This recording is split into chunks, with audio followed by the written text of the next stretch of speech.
교회와 함께 누리는 기쁨이라는 제목으로 함께 말씀 나누기를 원합니다.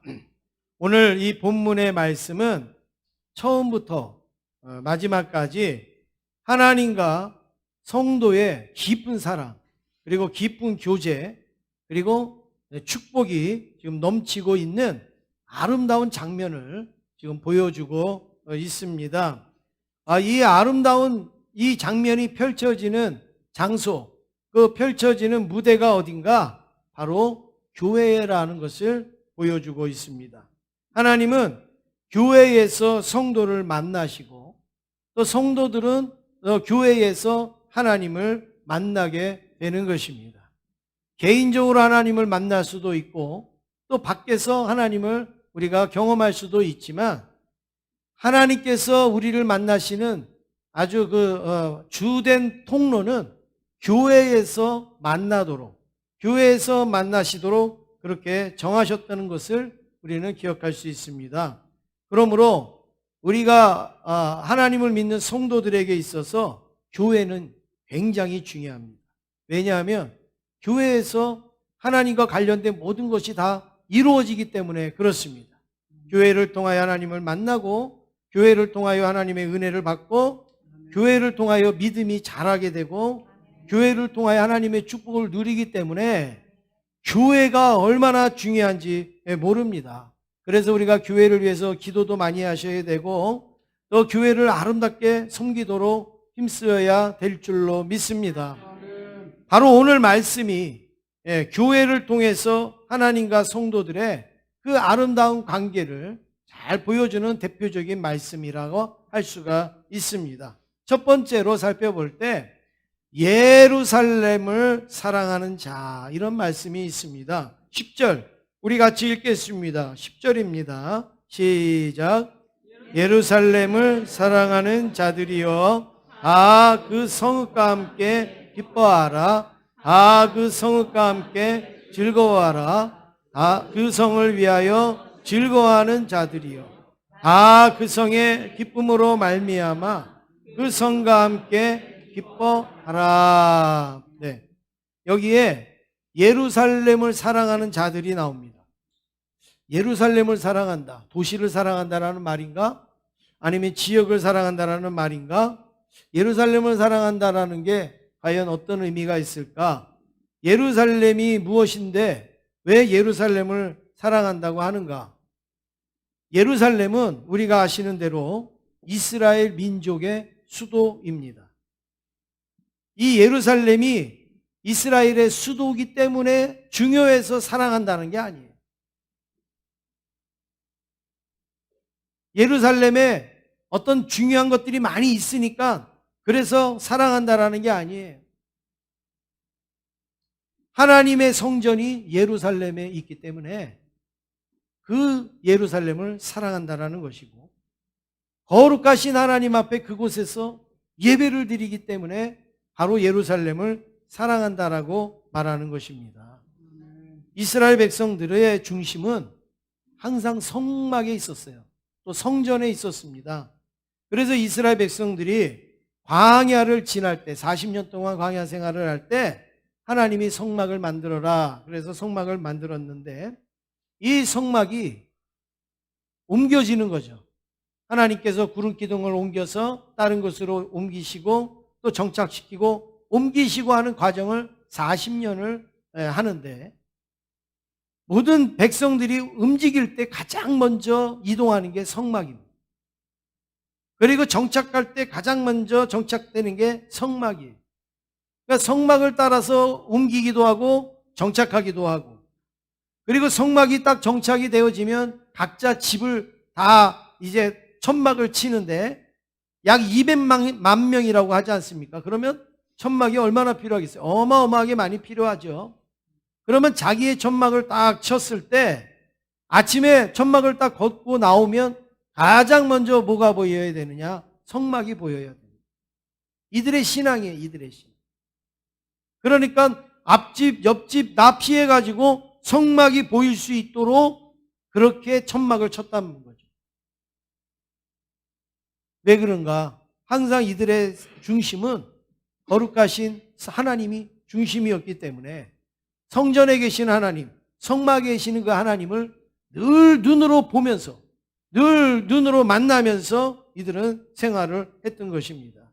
그래서 예루살렘을 사랑하는 자는 하나님께로 나아가기를 기뻐하는 경건한 성도들을 다 가리켜서 예루살렘을 사랑하는 자라 이렇게 말할 수가 있는 거예요.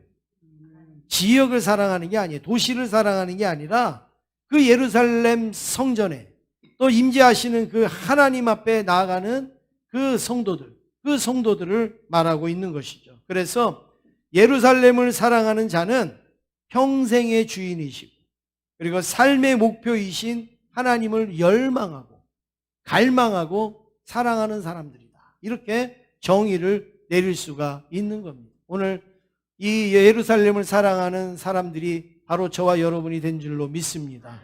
평생의 주인이시고 삶의 목표이신 하나님을 어떻게 해요? 열망하고 갈망하고 그리고 사랑하는 그런 무리들, 이들이 바로 예루살렘을 사랑하는 사람들. 이들이 성전에 올라가면서 어떻게 올라갔겠습니까?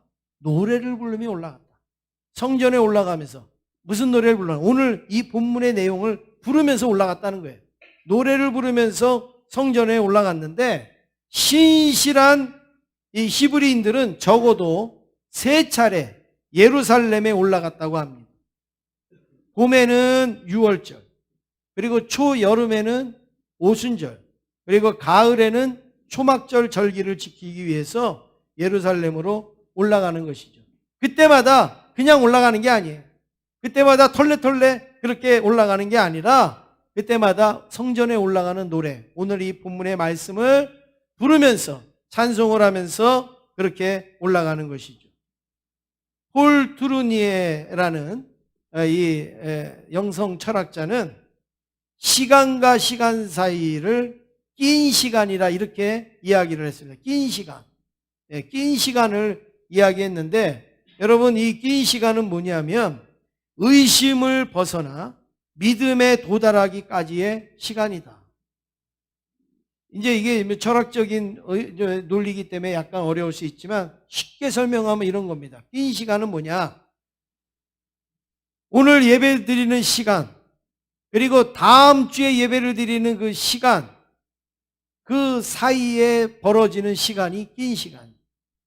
그러니까 사람은 중요한 시간 위주로 움직이지 않습니까? 나 오전에 누구 만날 건데, 나 오후에 누구 만날 건데, 나 저녁에 뭘 배울 건데, 이렇게 사람은 중요한 시간을 맞춰서 움직입니다.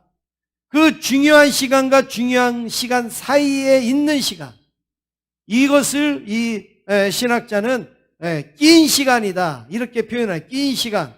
근데 이 낀 시간은 좀 불확실한 의심에서 시작을 해가지고 나중에는 믿음에 도달하는 시간이다. 믿음에 도달하는 시간이다. 그래서 이 낀 시간을 우리의 용어로 좀 바꾸면 이겁니다. 예배가 끝나는 시간부터 그리고 다시 예배를 드리는 시간까지의 그 시간을 우리는 낀 시간이다. 그러면 여러분 우리가 신앙생활을 잘한다는 것이 예배 시간에 우리가 예배를 잘 드리는 것도 잘하는 거겠지만 예배 시간과 예배 시간 사이에 끼어 있는 그 시간, 내가 가정에서든지 직장에서든지 아니면 내가 뭐 친구를 만나든지 하는 그 시간에 우리의 신앙의 모습이 나타나는 것이 정말 좋은 신앙의 모습 아니겠습니까? 그래서 예배에 또 그 다음 예배에 드리는 그것도 중요하지만 예배와 예배 사이에 끼어져 있는 그 시간, 그 시간들을 우리가 하나님의 영광을 돌리는데 쓰여질 때 하나님께서는 기뻐하시고 영광을 받으시는 줄로 믿습니다. 그래서 여러분 우리가 가정에서도 여러분 직장에서도 그 시간에 하나님을 생각하고 기억하고 열망하고 갈망하실 수 있기를 간절히 원합니다. 그래서 여러분 우리가 이 말씀을 조금 더 이해를 하면 이렇게 믿을 수 있죠. 구원을 받은 성도는 어느 순간이나 어느 장소에서나 하나님을 노래할 수 있는, 하나님을 찬송할 수 있는, 교회 안에서만 찬송하는 게 아니고 어디에서나 또 어느 시간이나 하나님을 찬송할 수 있는 거죠. 제가 그 군에서 그 부대에 와 보신 분들은 여러분 아시겠지만 제가 있는 그 부대의 교회가 좀 특별하지 않았습니까? 위병소 밖에 이렇게 교회가 이렇게 이런 교회 비슷하게 생겼죠. 교회가 이렇게 딱 있어서 교회 밖의 아이들도 예배드릴 수 있는 그런 상황이었어요. 그래서 주일날 아침에 그 마을에 이렇게 앞에 가면 산속으로 돼 있는 그 마을이 있는데 1시간 정도를 신방을 쫙 하면 그 아이들을 데리고 이제 올 수가 있는 거예요. 그럼 한 30명, 좀 많을 때는 한 30명, 뭐 이 정도, 40명 정도 되고 한 좀 보통이면 한 30명 정도 되는 그 아이들을 동네 아이들을 싹 모아가지고 그리고 교회로 와서 예배를 드리고 또 그 아이들을 이제 다 집에다 데려다 주고 하는데 특별히 이제 요즘같이 성탄절이 이제 시작이 되어지면 이제 군인들을 다 초청해 놓고요. 이제 성탄전야에 발표회를 하는 거예요. 이 아이들이. 그러면 연극도 하고 그러면 또 찬송도 하고 꽁트도 준비하고 뭐 이렇게 해가지고 발표를 하는데 매일 이제 한 학교 끝나면 아이들을 데리고 오는 거죠. 아이들이 교회로 오는 거예요. 그러면 아이들이 교회 와갖고 막 연습을 하고 그리고 이제 해가 뉘어질 때쯤 되면 이제 다 자기네 집으로 가는 거죠. 셋, 넷 손잡고 그리고 집으로 가는 거예요. 그러면 교회에서 막 정리를 하다가 보면요. 이 아이들이 어디쯤 갔는가가 다 느껴져요. 어떻게 느껴지는가? 이 아이들이 가면서요. 그날 배웠던 찬송, 노래 이거를 막 부르면서 가는 거예요. 산골짜기 골짜기를 가면서 부르는 거예요. 예수께로 가며 막 이러면서 단일종이 땡땡 막 찬송을 부르면서 가면 저는 그렇게 아름다운 노래는 못 들어봤어요. 그 아이들의 그 순진한 목소리, 그 아이들의 그 밝고 그 명랑한 그 목소리, 그 목소리로 노래를 부르면서 그 들어가는 그 소리를 들으면 얼마나 기쁜지, 얼마나 감격스러운지. 그리고 이제 성탄절 이제 전야에 그 새벽송을 이 아이들하고 그 온 동네를 다 돌면서 새벽송을 돕니다. 그러면 막 얼음물에 빠지기도 하고 막 눈밭에 넘어지기도 하고 그 아이들하고 가면서 아이들이 막 기쁘다 구주 오셨네 이러고 찬송을 부르고 그 산에 막 메아리처럼 그 울리는 그 소리 여러분이 얼마나 아름다운지 몰라요. 얼마나 그 소리가 청아한지 맑고 하나님도 그렇지 않겠습니까? 우리 성도들이 하나님 앞에 예배드리러 나오면서 하나님 앞에 경배하러 나오면서 부르는 그 찬송 그 고백 그것을 하나님이 얼마나 기뻐하시겠는가. 그래서 이 찬송은 어느 장소가 문제가 아니에요. 어느 시간이 문제가 아니에요. 예배를 드리기 위해서 나오는 그 시간, 긴 시간, 그 시간에 하나님 앞에 올려드리는 찬송. 그래서 이것을 아주 우리 선조들이 너무나도 이것을 잘 고백한 찬송이 있지 않습니까? 높은 산이 거친 들이 조막이나 궁궐이나 내 주 예수 모신 곳이 그 어디나 하늘나라 같이 합니다.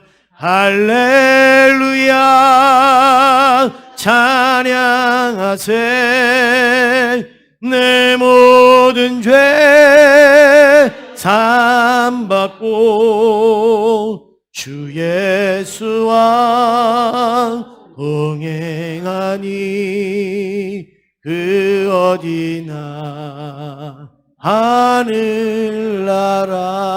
하늘나라. 할렐루야. 예, 하나님을 찬송하는 그 어디나 뭐라고요? 하늘나라예요. 거기가 하늘나라. 두 번째로 교회와 함께 기뻐하라.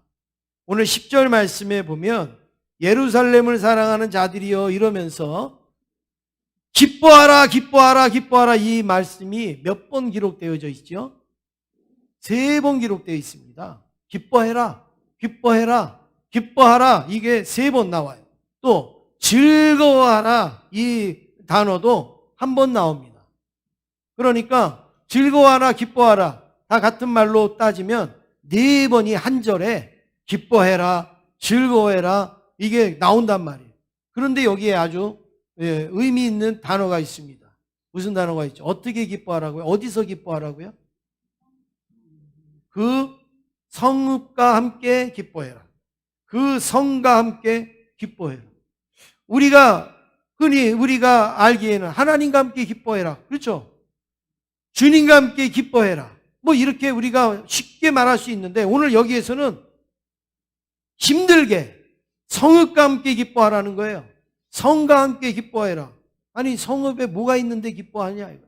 성에 무슨 뭐가 있길래 기뻐하는가. 여러분 여기서 성읍은 조금 더 쉽게 말씀을 드리면 교회입니다. 교회. 하나님이 우리에게 주신 교회와 함께 기뻐해라. 교회와 함께 즐거워해라. 그 말씀을 하시는 거예요. 하나님이 우리에게 주신 이 기쁨, 우리에게 주시는 이 기쁨은 교회를 통하여서 오고 그리고 교회를 통하여서 표현되어지고 교회를 통하여서 나타나는 것입니다. 성도의 기쁨은 어떠한 순간이라도 교회와 함께 할 때 기뻐할 수 있는 거예요. 세상이 힘들게 하고 환경이 고달프게 하고 인생이 괴롭게 하여도 성도는 언제나 교회와 함께 할 때에 기쁨이 찾아오게 되어 있습니다. 왜 그런가? 왜 그럴까요? 교회는 하나님의 일터입니다. 일터. 하나님은 교회에서 일을 하세요. 교회를 통하여 일을 하세요. 물론 하나님이 일 안 하시는 곳이 어디 있고 안 계신 곳이 어디 있고 하나님이 뭐 가리시는 게 어디 있겠습니까? 없지만 하나님의 사역의 현장은 어디냐? 하나님의 사역의 무대는 어디냐? 바로 교회라는 사실입니다. 그래서 하나님은 성도들에게 교회로 나오라. 그리고 교회에서 만나자. 그리고 교회에서 일을 주시고 그리고 교회에서 은혜를 주시고 축복하시는 겁니다. 교회를 통하는 것이 하나님의 질서예요. 교회를 통해서 일하시는 게 하나님의 질서라는 말입니다. 네. 교회 밖에서 일하는 것은 하나님의 질서가 아니에요. 물론 무슨 성교나 아니면 무슨 또 구제나 어떤 이런 것들도 뭐 우리가 얼마든지 있지만 그런 것들도 전부 다 어디서 시작이 되느냐? 교회를 통해서 시작이 되는 거죠. 교회를 통해서 나타나게 되는 거 아니겠습니까? 그러므로 성도가 교회와 함께 기뻐하는 것이 성도의 특권입니다. 하나님은 우리 제자교회를 세우셔서 다음 주일 설립 14주년 예배를 우리가 드리게 됐습니다. 그날이 12월 15일 설립일이라고 기념하는 게 아니에요. 그날이 설립됐다고 그날이 중요한 게 아닙니다. 제자교회가 처음 시작했을 때 아장아장 걷지도 못할 때부터 함께 하셨던 하나님이 이제 우리 제자교회가 14살이 되는 거예요. 그 14살이 될 때까지 하나님께서 가장 중요한 시기에 교회를 지키시고 교회를 통하여서 은혜를 내려주신 거죠. 우리 사람도 인생을 나누면 여러분 성장기가 가장 중요한 시기 아니겠습니까? 성장기에 어떻게 먹었고 어떻게 배웠고 어떻게 이렇게 성장했느냐에 따라서 그 사람의 인생이 달라질 수가 있는 거예요. 그 사람의 장래가 달라질 수가 있는 거 아닙니까? 그런데 우리가 가장 중요한 1살부터 14살까지 이 중요한 시기에 하나님께서 우리 제자교회를 너무나도 큰 은혜를 내려주셔서 교회를 지켜주시고 힘도 주시고 그리고 또 일할 수도 있게 하신 그 하나님을 감사하고 그 하나님 앞에 영광 돌리는 날이 바로 설립 기념일의 감사 예배인 줄로 믿습니다. 하나님께서 처음부터 제자교회와 함께 하셨고, 어느 교회든 하나님이 다 함께 하시지만 특별히 하나님이 우리 교회와 함께 하셔서 우리 교회에 얼마나 많은 사랑을 쏟아부어 주셨고 얼마나 큰 은혜를 내려주셨습니까? 하나님의 사랑과 교회의 사랑이 따로 있는 게 아니에요. 하나님의 일과 교회의 일이 따로 있는 게 아니에요. 마치 여러분 5만 원짜리 지폐에 앞면과 뒷면을 나눌 수 있는 분 계십니까? 5만 원짜리 지폐에 앞면과 뒷면을 나누시는 분은 제가 50만 원을 드릴게요. 앞면하고 뒷면을 나누실 수 있는 분이 없잖아요. 교회와 하나님은 바로 이와 같은 관계입니다. 교회하고 하나님을 나눌 수가 없어요. 교회의 사랑 따르고 하나님의 사랑 따로 나눌 수가 없어요. 하나님의 사랑은 교회를 통하여 나타나고 교회를 사랑하는 것은 하나님을 사랑하는 거고, 이게 이렇게 같이 가는 것이지 앞면 따로 뒷면 따로 하나님 사랑하는 것 따로 교회 사랑하는 것 따로 이렇게 나뉘어지지가 않습니다. 지금까지 14년 동안 하나님을 사랑한 성도님들이 제자교회와 함께 끝까지 함께 하셨고, 지금도 우리 제자교회에 많이 함께하는 성도들이 찾아오고 있고, 그리고 앞으로도 우리 교회와 함께하는 성도들이 계속 이어질 줄로 믿습니다. 하나님은 우리에게 말씀하십니다. 예루살렘을 사랑하는 자들이여 다 그 성읍과 함께 기뻐하라. 예루살렘을 사랑하는 자들이여. 그러면 이 말을 반대로 하면 뭡니까? 다르게 하면 하나님을 사랑하는 성도들이요 다 교회와 함께 기뻐하라 이거. 예루살렘을 사랑하는 자들이여 다 성읍과 함께 기뻐해라. 이걸 우리가 우리말로 하면 하나님을 사랑하는 성도들이여 다 교회와 함께 기뻐하라. 이렇게 말씀합니다. 이 말씀이 그대로 이루어질 줄로 믿습니다. 다음 주는 우리 교회 생일입니다. 그래서 여러분 이와 같은 감사하는 마음으로, 이와 같은 은혜로 여러분 하나님 앞에 마음껏 그리고 감사와 축하와 영광을 돌리시기를 원합니다. 우리의 어린 아이의 생일도 우리가 귀하게 여기죠. 또 어른들의 생일도 우리가 귀하게 여기듯이 우리가 하나님께서 우리 교회에 또 이렇게 세워주신 이 날이 우리에게 얼마나 귀합니까? 얼마나 감사합니까? 이 날 여러분 한 분도 빠지시면 안 돼요. 다 나오셔서 하나님 앞에 감사하시고 영광 돌리시고 또 우리 교회와 함께 기뻐하시고 교회와 함께 은혜를 나누시고 그리고 축복을 나누시는 저와 여러분 되시기를 간절히 원합니다. 세 번째로 하나님의 축복입니다.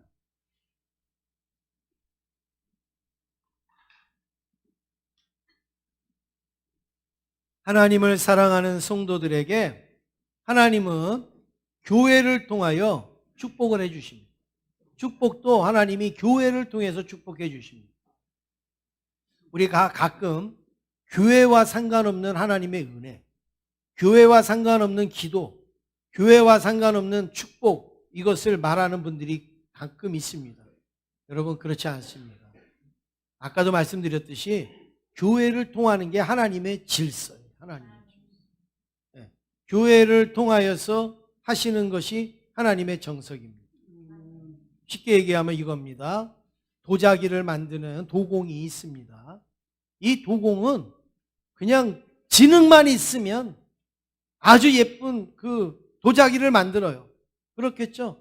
네. 우리는 뭐 다 갖다 줘도 우리는 제대로 못 만들잖아요. 실력이 없으니까. 그런데 도공은 지능만 있으면 뭐 접시도 만들고 뭐 주전자도 만들고 뭐 그릇도 만들고 다 만들잖아요. 그런데 여러분 도공이 저기 바다 모래가 가갖고 이거 만들지 않잖아요. 도공이 저기 산에 들어가갖고 만들지 않잖아요. 도공은 어디에서 그 작업을 합니까? 자기가 가지고 있는 물레에 그 진흙을 올려놓고 그거를 돌려가면서 접시도 만들고 그릇도 만들지 않습니까? 그렇습니다. 어디서든지 다 만들 수 있어요. 그렇지만 자기의 작업실 안에서 만드는, 자기의 작업장 안에서 만드는 거예요. 그리고 거기에서 또 가마에다 놓아서 굽기도 하고, 그 그림을 그리기도 하고, 도색을 하기도 하고, 이렇게 해서 아주 좋은 그릇을 만들어내는 것이죠. 어디 돌아다니면서 만들지 않은 거예요. 어디 다니면서 그것을 작업하지 않습니다. 내 작업실에서. 어디 좋은 흙이 있으면 그 흙을 퍼다가 그리고 가지고 와서 만들지라도 어디서 만드냐? 내 작업실. 여러분, 우리 하나님이 하나님의 일을 하실 때 어디서 일을 하실까? 교회를 통해서 일하신다라는 거예요. 아무 데서나 하실 수 있죠, 하나님은. 벌판에서도 하시고 광야에서도 하시고 어디서든지 하시지만 하나님의 구체적인 일을, 하나님의 지속적인 일, 하나님의 능력 있는 일은 어디를 통해서 하느냐? 교회를 통해서 하는 거예요, 교회를.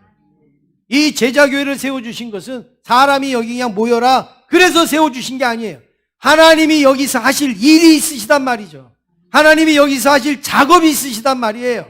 하나님이 우리 교회를 통해서 만드시고자 하는 일들이 있단 말이죠.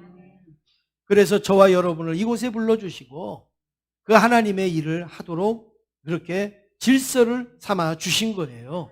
그러므로 여러분, 은혜도 교회에서 받으셔야 되고, 그리고 일도 교회에서 하셔야 되고, 그리고 축복도 교회를 통해서 하셔야 됩니다.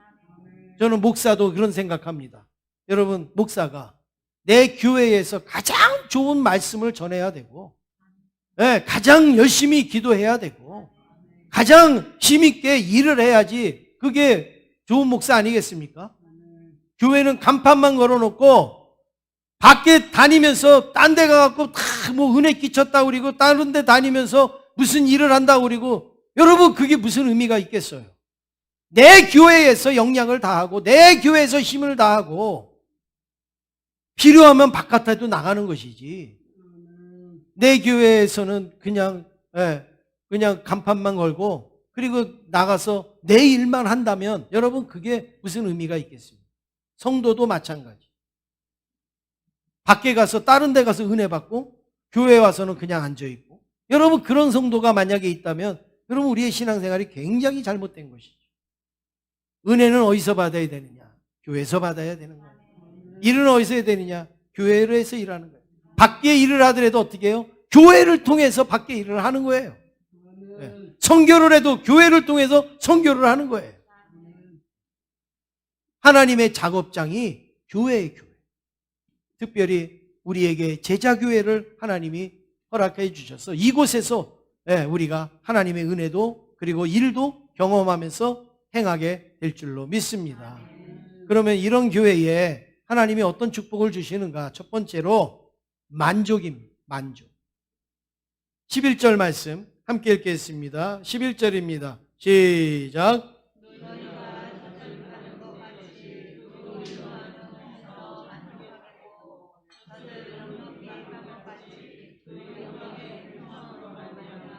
즐거워하리라.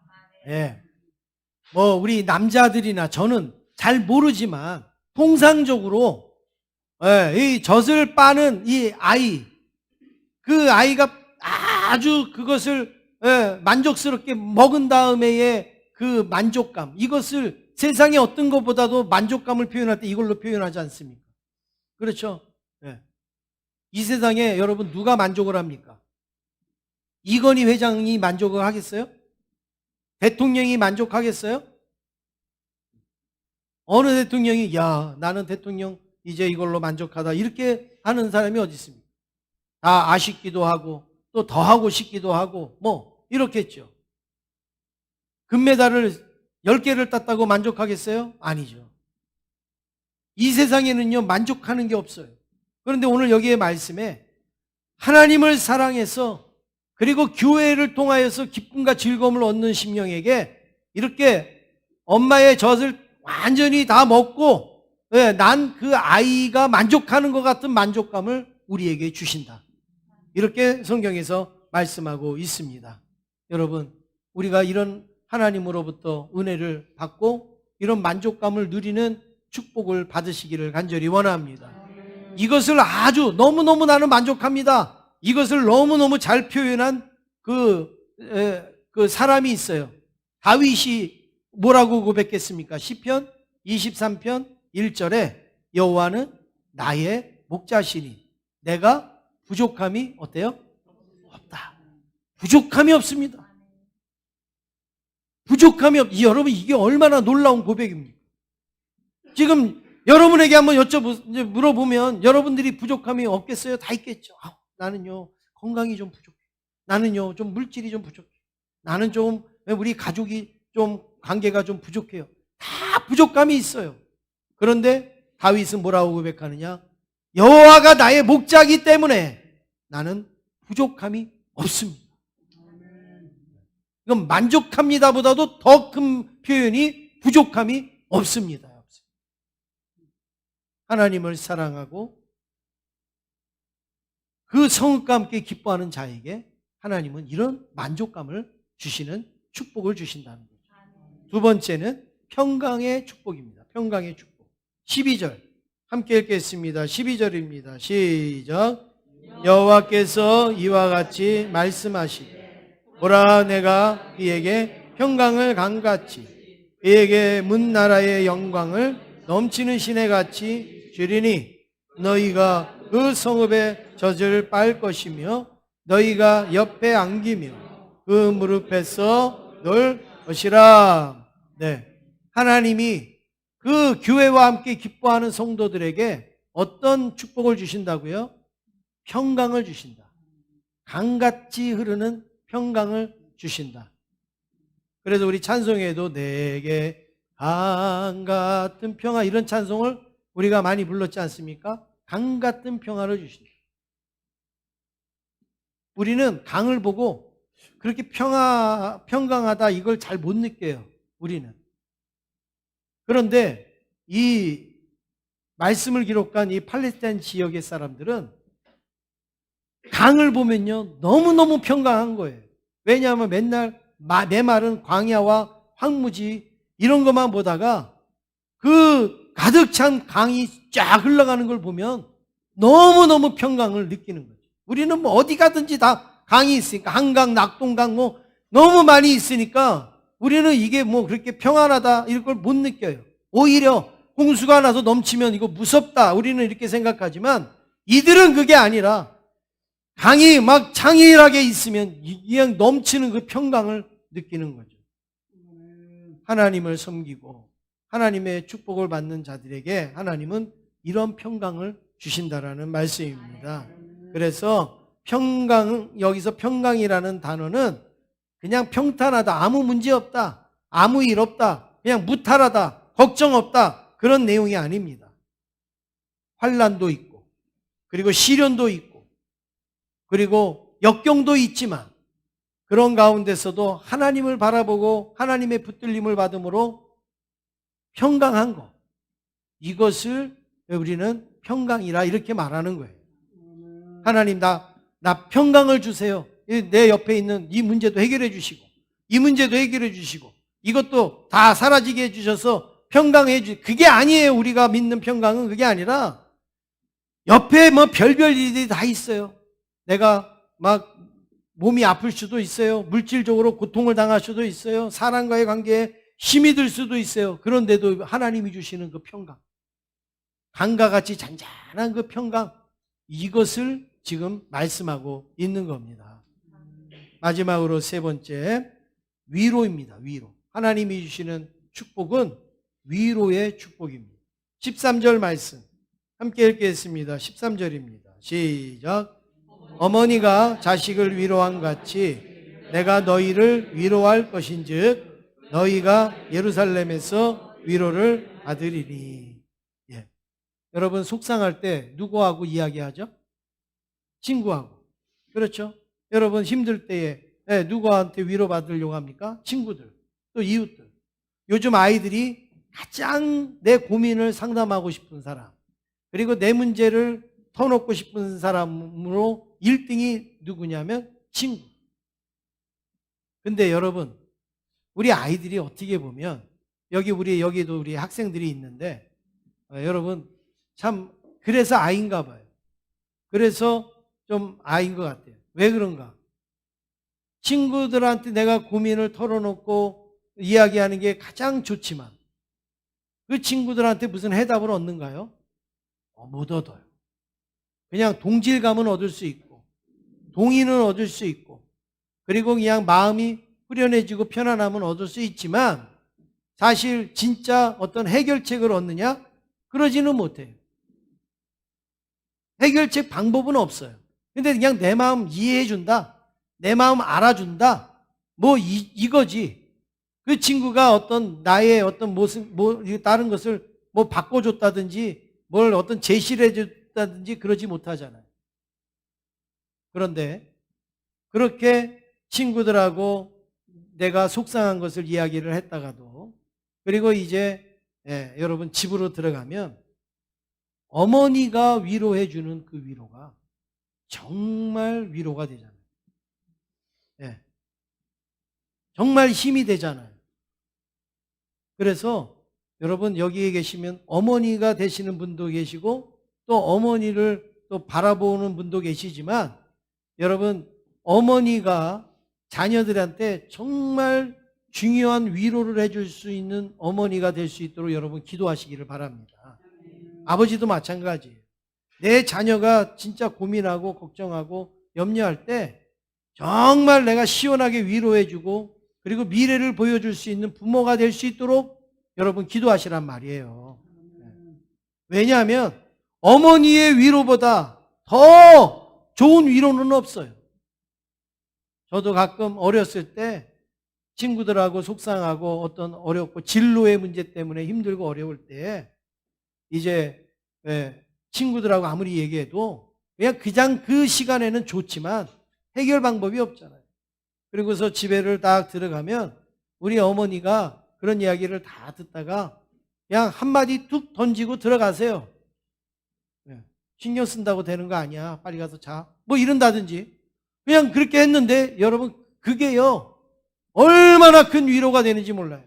얼마나 큰 힘이 되는지 몰라요. 어떤 뭐 유식한 말, 뭐 많이 배우고 논리적이고 뭐 이런 단어가 아니에요. 어머니가 쓰는 단어들은 뭐 투박하고 뭐 한계가 있잖아요. 그런데도 어머니가 자녀를 향해서 한마디 툭 던지면요. 그게 큰 힘이 되는 거예요. 큰 위로가 되는 거예요. 우리 성도님들도 자녀들에게 그러한 위로를 줄 수 있는 어머니와 아버지가 될 수 있기를 간절히 원합니다.